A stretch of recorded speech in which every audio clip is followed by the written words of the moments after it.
Welcome to part 3. Boop boop. Boop boop. Okay. Now, there's only, what is that, 13 minutes left-ish? Okay, so, right now my blood pressure is at 102. I just finished a workout a little bit ago, so see how high it gets. Do you think it's a problem that, an 18-year-old girl can sign something in a room full of men where there is no support, there is no explanation? You talk about impetuosity. I wouldn't have known what that meant when I was 18. Oh, I absolutely didn't know what that meant. Yeah, I think it's extremely predatory. The verbiage in the contract, the contracts, and the way they're placed in front of the young women. Mm-hmm. It's unethical at minimum and predatory, just baseline. Will it stop? No. So, educate the women. It's not their fault. Well, partly. I mean, you signed it. But you don't know what you don't know. So I think the best solution, period, to end this epidemic, if it's what we want to call it, is education. Make sure they know it's a bad idea. We can take questions from the gallery. So the member just there in that window, yes, absolutely. Just speak throw her quite the loudly mic. as we have no microphone. Where to go? Thank you.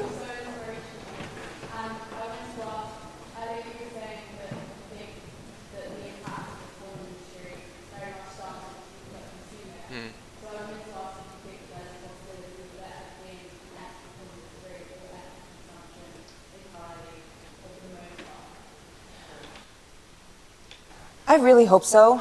I know that there's a lot of a good amount of women who are starting their own production companies that are female-centered, female producers, females on set, sensitivity training on anyone who's on set. So it is happening. There are things and people and corporations that you can support, and it's growing more and more each day, but paying for it is probably the best way to do it, because all of the tube sites and all of the free sites, they're owned by a conglomerate that is just feeding into the sex trafficking industry. Big porn. Big porn is ruining the United States. Big porn is ruining your daughter's life. It's big porn. It's not porn, it's only big porn. Keep that in mind. Porn isn't the problem, it's big porn. So keep watching porn. Let's just make porn ethical. Porny porn. Porny porn. Okay? Or we could just not consume porn. Nah, that's crazy. Nah, you got to. You don't have a choice. You have to. It comes in the mail. Fuck else are you gonna do? Not watch it?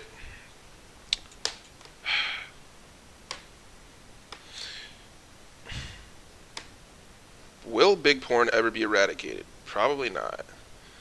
Now, they're doing these legal legislations with the United States and fucking state by state. I know North Carolina Pornhub is like blocked or something unless you send your ID, some shit like that. Pretty cool. I think that's a W. However, that's one side of 10,000, and I don't think porn's ever going away. And those guys are just going to move to other sites. If your concern is sex trafficking, the sex traffickers will just switch sites. The only way to get rid of sex trafficking in porn is to eradicate porn. It's literally the only way. Because there'll be porn online. If it's not somewhere you can regulate it, it'll be somewhere you can't regulate it. Because that's going to always be around. So paying for it and hoping it gets popular and then the porn's going to be shitty, it's like people are still going to watch what they want to watch. I mean, you have to appeal to the market if you're even trying to do that. But I just don't know why you even fucking bother. Why not, instead of trying to... Maybe it's one of those philosophies where it's like, if you can't beat them, join them. And just make good porn. I think that's her logic. So I guess in that respect, it's virtuous.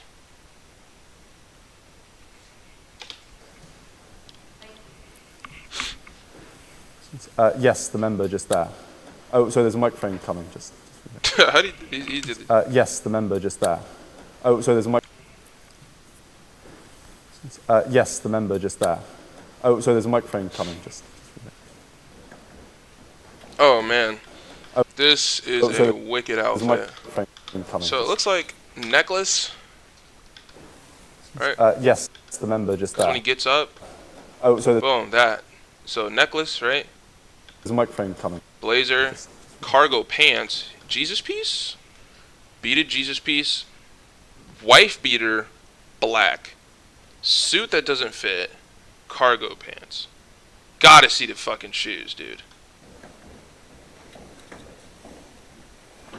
Please show the shoes. First, I'd like to say I don't Wallahi, I want to see the shoes. think anyone here is under the illusion that you retain any kind of culpability for the marginalization of women and, women of color. Firstly, I'd just like to say that. Wow, I do. But obviously the internet and the internet in general exacerbates that marginalization and exploitation. And you've already spoken to how that extends to people of color. But I'd like to know what you think in relation to queer people and how the internet potentially exploits queer people also. She doesn't know how to answer that question. She has no idea. She's never dealt with queer people in porn. What the fuck? I mean, Ooh. social, Twitter especially. Twitter is probably the pits of it. I think meme culture has a lot to do with that. Formatting something as a joke just perpetuates the fact that it's okay to talk about those things and to speak like that and to make comments like that. And I think that allowing these things to happen on social media and not cracking down on it, but instead cracking down on a nipple or a curse word and not actual abuse and exploitation and things that are dangerous and just being spread. What, memes? You afraid of a little meme? Afraid of a little cartoon? Huh? Afraid of a little text-to-speech? You afraid of a little bottom text? Huh? Afraid of a little troll face? Afraid of a little 2012 lay meme? Like one of them little troll memes, one of them iFunny memes? You afraid of iFunny? Get fucking for real, bro. That shit's never leaving. It's the internet. Stop it. That is the most unfeasible shit I've ever heard. She said kill memes. Down with memes. Yeah, right, bro. Yeah, fucking right. Exploitation and What exploitation is there in memes? What are you talking about? You're just using words. What? Who's getting exploited in these memes online? Come on, bruh. and things that are dangerous and just being spread like nothing. That's on the social networks, but it's also on us and how we consume it and what we allow. And yeah. Thank you. What did you even... She said, down with memes, careful what you consume, and the queer people are safe. Alright, literally don't know what you're fucking talking about. Yes, just so. Literally, what queer person has ever... I've never heard someone get made fun of because they're queer. I've heard people get made fun of because they're gay. Or, man, not even made fun of. Shit, they're joking along with it. All the people who I know use the F word the most are gay. They love it. It geeks. And, man, queer is too specific to even make fun of. It's like making fun of someone from Morocco. Who the fuck cares about people from Morocco? Like, nobody gives a shit. It's like making fun of somebody from Greenland. Like, dude, what memes are you talking about where specifically queer people are the target and are being exploited and it's dangerous to their health? Shut up with that shit, man. Memes, no. If anything, propaganda's threatening the entire LGBTQ community as it is. But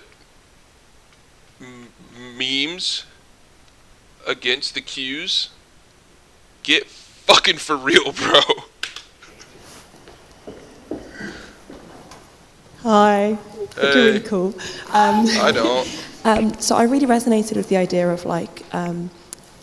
going into therapy and the idea of I guess internalized racism, because obviously I kind of grew up with that, being from the UK and stuff, and the idea of sort of adopting a new name and embracing it, because I go by a different name to what I was born with just because of my identity and stuff like that.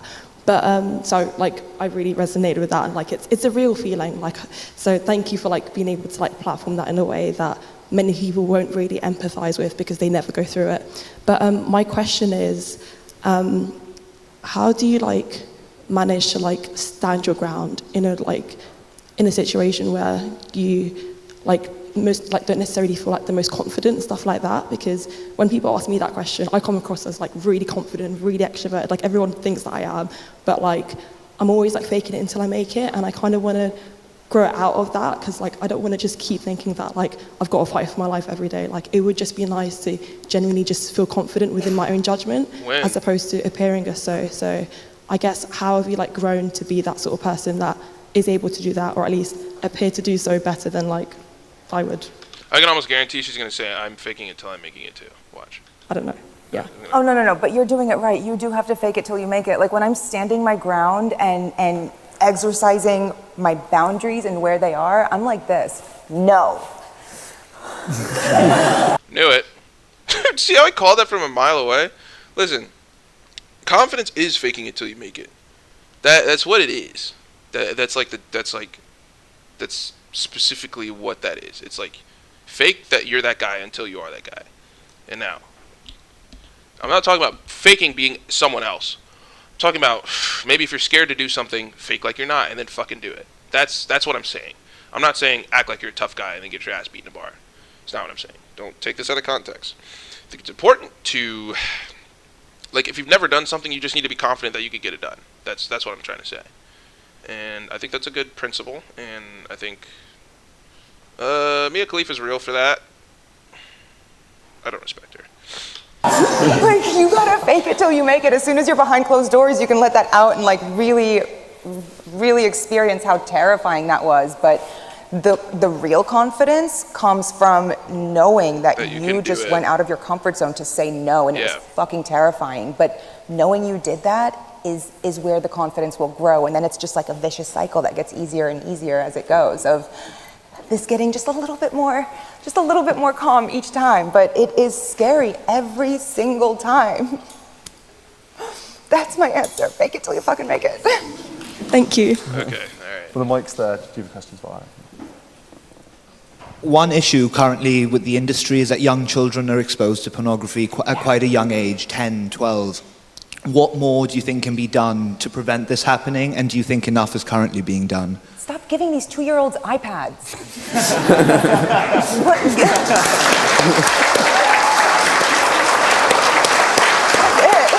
Cut off the access. Exercise parental controls in your settings, parent. Facts. I guess that's facts. Yes, just at the front row here. Oh, Alex, you just walked. Sorry, that. Hello, thank you. So I have two questions. First one is about the porn industry as a market, because there's always going to be demand, and so there has to be supply somehow. I mean, there will be supply somehow. And there are these movements that kind of try to destigmatize the porn industry and sex workers. And I was wondering what are your thoughts about this, and about kind of how, if you are not advocating for people to go into the porn industry, how would you think this market is going to work? And what are your thoughts about this movement of destigmatizing the porn industry? Here's her question. Hey, Mia Khalifa, you said you don't want girls to get into porn? So which means you better be against the destigmatization of porn, because the best way to keep people out of it is by shaming them. So I hope you don't say, this is what she's actually saying. She's saying, I hope you don't contradict yourself and say, oh, let's make sure that sex workers are accounted for and they get their taxes done, and that they're all well protected, and this and that, because we can't get rid of sex work. I hope you don't say that, Mia Khalifa, because that would contradict your earlier statement that you don't want young women to get into porn. And if you support something, then more people are going to do it, and that's how that works. So, Mia Khalifa, please answer this question correctly. What are you thinking?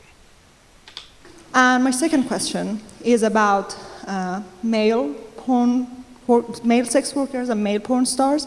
And what are your thoughts about that? Do you think that male porn stars are also being fetishized and objectified? Yeah, but nobody cares. Of course they are.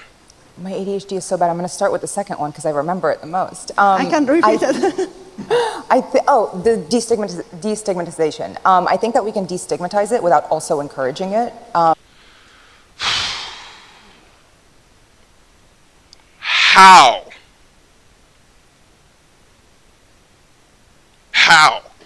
How is that possible in any realm to destigmatize something without automatically, by default, encouraging it?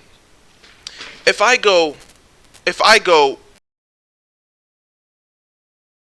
and ride with no seatbelt, let's destigmatize the safety concerns with seatbelts. All right, seatbelts, it's not a bad thing. Do you think more or less if we're making it that not bad of an issue, if we're making it okay to do and not, gonna kill you? Like, what? Not possible to do that. That is impossible. By destigmatizing something, you encourage it inherently.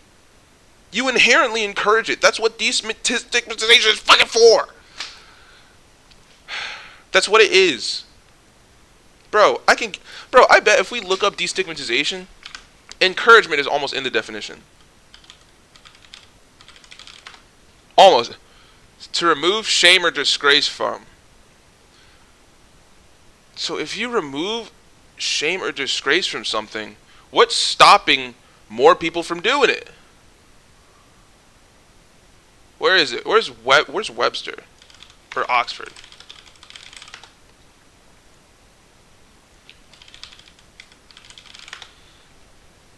Oop, spelled it wrong. Stupid moment. Removing the negative connotation or social stigma associated with something. Freedom of the public censor or condemnation. So you're free of the public censorship or condemnation, which is automatically encouraging it because more people are going to know about it because it's not bad anymore. So people learn about it and people are going to fucking do it. Let's hear what she has to say because, hey, maybe she's going to prove me wrong. You never know. We don't need to villainize and punish the people who are in the industry. Yeah, you do. That's the best way to keep people from getting into it. Simply because they're in it. We also don't need to encourage people that it's all rainbows and glamour and fun and empowerment and feminism. Like, that's really dangerous. Oh, so it's dangerous. It's not empowering. It's not feminism. It's not rainbows or fun. Verbatim what she's saying. Yet, we want to encourage them to get into it, but just make sure they're safe. This is like telling someone, hey, I know this is heroin, and I know everybody who gets into it gets addicted and it's a fucking problem and their lives don't end up going well afterwards. Their lives don't get better after you start heroin. But all I'm going to do is I'm going to tell you about the heroin, and then you could choose to do it or not. Also, it's not that bad. We've been destigmatizing this heroin recently. Heroin, not that bad, okay? I want you to understand that. It's not that bad, but it's also bad. But it's not bad. But there's bad things about it, but it's not bad. Do you see how fucking stupid that sounds? Young women are very tired of working minimum wage jobs, and when they hear these things on the internet and see these TikToks of like, I'm a sugar baby, my life is so good, you should be doing this too. That's grooming. That is grooming, period. Like, wait, whoa. The women are doing that to the women. Whoa. Who's grooming who? Don't blame the guys. You guys are the sugar babies. We're not the sugar babies, baby. If a bunch of women are going online and advertising being a sugar baby, and she's mad at people for grooming the children because she's saying that advertising that lifestyle is grooming, the women are grooming the women. So that means you need to police your fucking selves. Feminism, like, that's really dangerous. Young women are very tired of working minimum wage jobs. So are we. You don't see me stroking my cock online? What the fuck? And when they hear these things on the internet and see these TikToks of like, I'm a sugar baby, my life is so good, you should be doing this too. That's grooming. So the women are grooming the women. That's what she just said. It's their own issue that they need to fucking figure out. These are her words. That is grooming, period. Like, it should not be encouraged. It's not like that. What I say by you shouldn't enter it, what I mean by that is... You shouldn't enter it? If you have already... If you've already entered the sex work industry and you want to find a safer way to do it that's not in a strip club or on the streets or something like that, then OnlyFans and things like that are a great option for you. You've already... If you can't stop yourself from being a slut online, if you can't stop yourself from being a whore, like a fucking... If you can't stop yourself from being sexually promiscuous, if you gotta suck these dicks, if men have to jerk off to you, if you have no option, and you don't want to be a prostitute, you don't want to be in a strip club, just do OnlyFans. If you are truly promiscuous and you have no self-control, this is what you can do. We're not going to educate you on having self-control and being a better woman. That's a terrible idea. Instead, just do this safely. Already been in the industry and you want to find a safer way to do it, that's when it's a good option. And the second question, I'm so sorry. Male porn stars and male sex workers male in general. Male porn stars. They already have a leg up. They're male. We can move on from that one.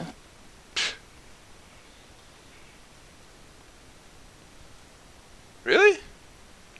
I feel like women dominate porn. Don't they? Mia Khalifa? I can name, man, well, I don't watch a lot of porn. I don't watch any porn. I can name 2 male porn stars and maybe 6. A bunch. I feel like a lot of guys... Well, let's start here. Porn is a male-dominated industry in terms of consumption. Women consume porn, but not nearly as much as men, because men don't get pussy, and men aren't satisfied with themselves, so they jerk off and fucking watch porn, right? Which means that guys are probably, odds are, not watching a bunch of guys jerk off, and they don't probably give a fuck to look up the names of these men, and so that they're not getting notoriety and they're not getting famous. You know? The men don't have a leg up. It's significantly harder to become popular in the porn industry. That's not even true. What? That's not true at all. That's literally not true. She dismissed it, and it's just being misandric for no fucking reason. Good option. And the second question, I'm so sorry. Male porn stars and male sex workers male in general. Male porn stars. Or not misandric. They already have a leg up. They're male. We can move on from that one. Well, let's listen to the room clap. Idiots. I think we have time for 2 more questions. The member in the sort of 3rd row back with the blue shirt on the right, you've had your hand up for a while. Yeah.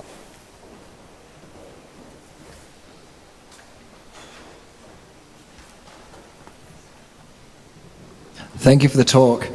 I'm curious in what you said about the comments you've received about people who can relate to you, and I'm wondering if there are any other industries or parts of society that you've learned that people have faced similar experiences that might not be known to the audience and people in general, that also have ethical considerations that people might not be aware of?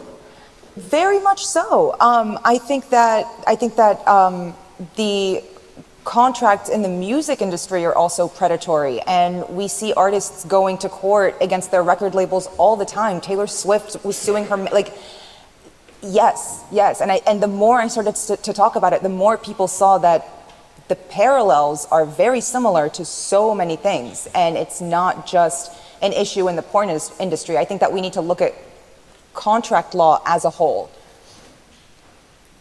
Oh, thank you.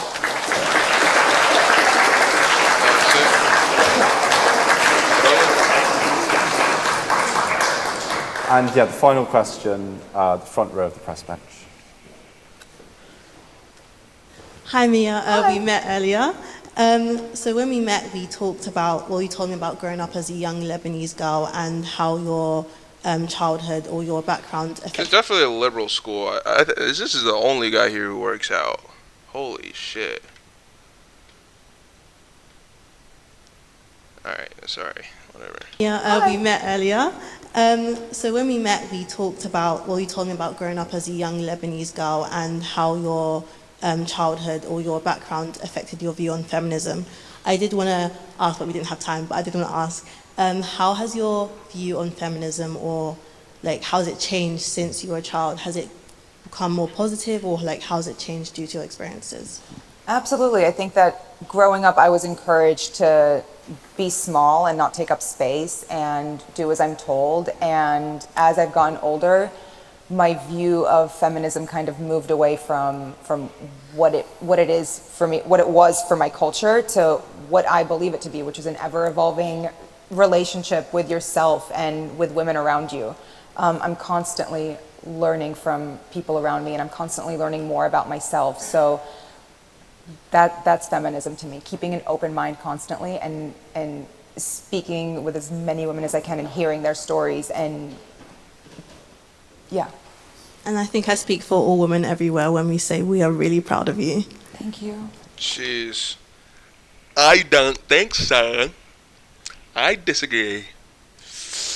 I don't know about all women everywhere.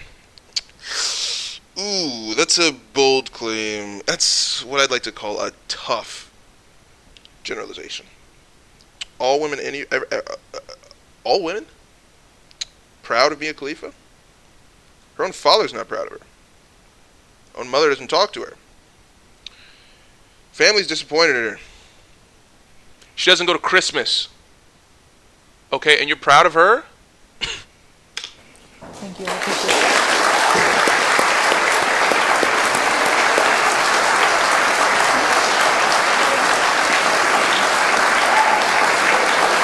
All right, we're going to time this applause. Let's see. Well, when we say we are really Let's... proud of you. Thank you. Thank you. I appreciate it.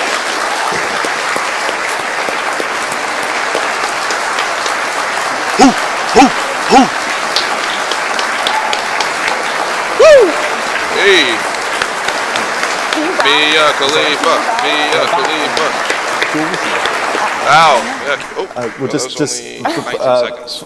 Finally, one final question from me. We try to ask everyone here, what is one piece of advice that you would that you want to leave us with today, that you would have loved to have known if you were in our position sitting here? Don't get into porn. Educate yourself before making decisions. Learn. And stay out of those situations. If your gut says it's wrong, it's probably wrong. Please say something like that. Please take responsibility. Please don't blame old white men or anything in this bullshit. Jesus, for the love of God. I would have loved to know that that everything that you're looking for is inside of you. It's fucking facts. All right. Confidence is really just listening to you and what your morals are and what your values are and what you want out of your life and implementing that. That's literally what confidence is. It's not having a good hair day, it's not having a good skin day, it's not wearing a good outfit, it's truly just being secure in the choices you've made that day or that week or that year, and knowing that no matter what, that can't be taken away from you. Thank you very much. It's been an absolute pleasure and honor. Pleasure and an honor. Yeah, she can't even bow. Her fucking skirt's too short.